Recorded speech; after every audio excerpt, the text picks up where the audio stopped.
Our Region's Business is sponsored by PNC for the achiever in you. Our Region's Business. Innovation, transformation, momentum, improving our communities and driving technologies that will shape our region for generations. The collaboration that brings vitality, prosperity, and life to living. Stay with us for the coming half hour as we examine in depth our region's business.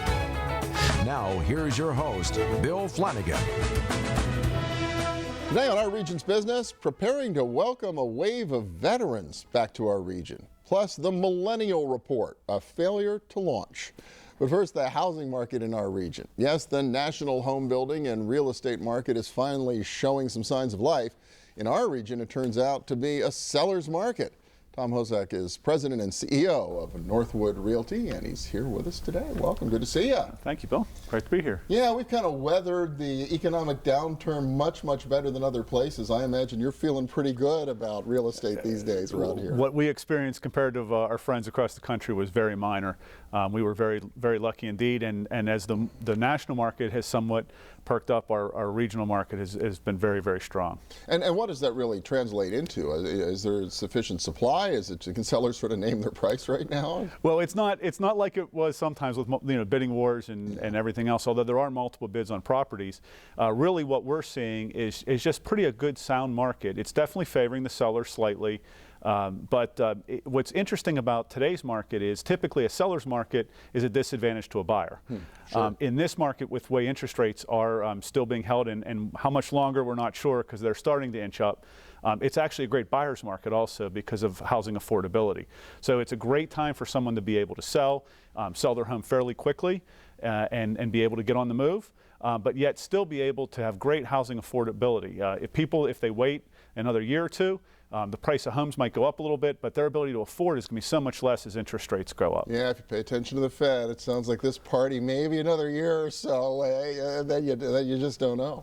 Right. I mean, they've been artificially holding rates down for a long time, and frankly, a lot of real estate people are concerned about that. I think it's time to get it back to where it needs to be, and it also creates a sense of urgency. Buying a home is not necessarily an active thing. You start the process of thinking about it. You might look at some magazines. You start looking at online. You watch TV shows in the mornings, and you're checking out Pinterest and whatever else. But it takes some event to push you into being active. Especially for that move-up buyer. Right. Yeah. Typically, it's that house that you've always loved. You drive by, you see the sign one day, and you go, "Oh, I want to see that house." And then when you get inside, it's not what you thought, but it started that interest. Now you have an agent and you're working. When interest rates go up, it certainly gets a lot of people back into the market who are thinking, all right, I could move now, I could move next year, it didn't matter.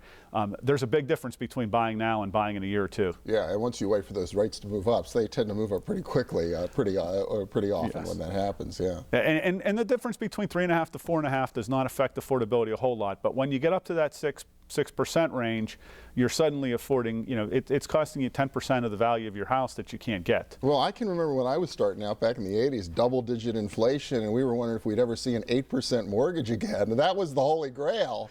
And here we are in this bizarre, economic circumstance in some ways. I had friends who, when they were at 3.25, said, "Well, when they go to 2.75, then I'll buy." And I said, "Oh, good luck." Okay, take some advice from those of us with gray hair. This is a very unusual set of circumstances. Yeah, I don't know that in our lifetimes we'll see a much lower than they were. Yeah. Now, are the banks lending though? Can you get a loan? Can you get a mortgage?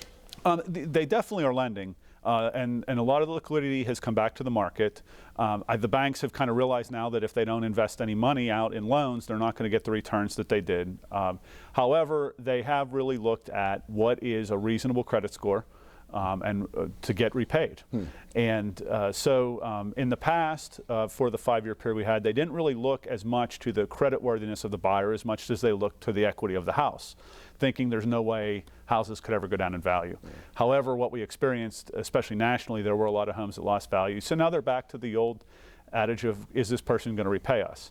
And so for the people under 680 credit score, that they are going to experience higher rates, higher fees if they're able to borrow at all. Wow, so that's becoming the threshold right now. Yes, I mean there are still programs that can certainly get people under that, but it starts to get much more difficult if you're under that ratio. And that's because that group made up, about 60% of the defaulting or they were 60% more likely to default than the people in higher credit scores. So there's definitely some correlation. I mean, we all knew in the height of the market there were people getting mortgages, no money down, no documentation.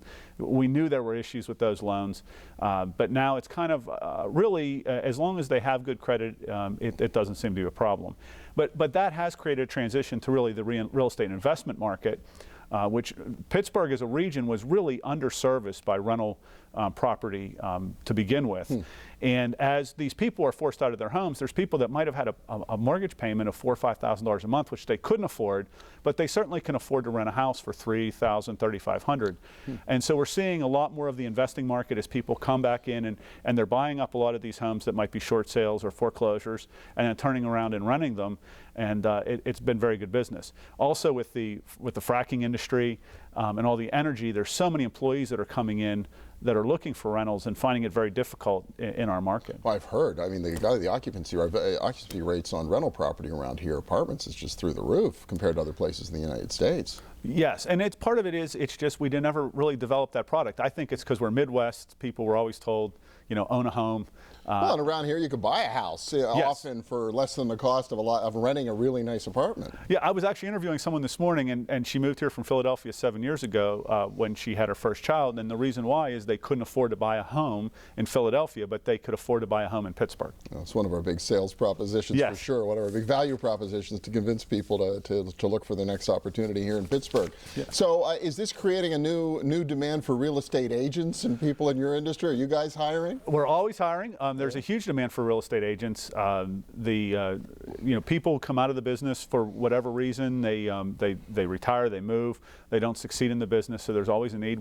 Our target market is normally to hire about 200 people a year regionally, and we offer training and everything else. And there was a time there 4 or 5 years ago when the market was rough that a lot of people didn't want to get into the business. Why would I go into real estate, right, with that kind of marketplace? Right, yeah. But there's a tremendous opportunity there to be in it. It's not for everyone because it takes a unique set of circumstances, but it is a great opportunity. It's a great second career.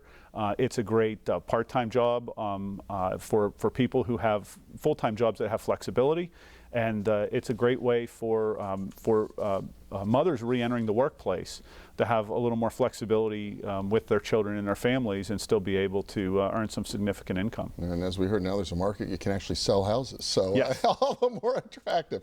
Tom Hosack, President and CEO of Northwood Realty, good to see you. Thanks so much. Thank you very much. Yeah.